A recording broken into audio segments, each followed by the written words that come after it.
District reporter Sanghar Mahmud कायम खानी की रिपोर्ट मूजिब SSP सांगड़ एजाज अहमद शेख की अगवानी में मंशियात फरोशन खिलाफ क्रैक डाउन जो सिलसिलो जारी है। उन सिलसिले में ज़िले task force in charge DSP Mohammad Musa Abro और SHO टंडो आदम गुलाम शबीर दिलवानी पारा मंशियात फरोशन खिलाफ 3 वॾियूं ऐं कामयाब कार्रवाइयूं करे मंशियात जे डीलरन ते छापो हणी 4 किलो खां वधीक चर्स हथ करे वरतो। गिरफ़्तार चर्स डीलर शाहजहान मकरानी के गिरफ़्तार करे वरतो, जॾहिं त चर्स जा 3 डीलर सलमान उर्फ कारो मकरानी, अल्लाह बख्श ऐं असगर मकरानी मौके तां फरार थियण में कामयाब थी विया, जिन जी गिरफ़्तारी लाइ कोशिशूं जारी आहिनि।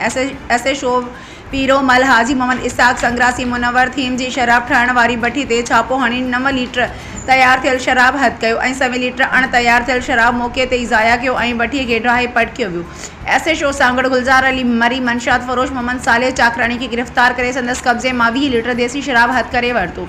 गिरफ़्तार थियल मंशियात फरोशन खिलाफ मंशियात एक्ट जे कलमनि तहत केस दाख़िल किया विया।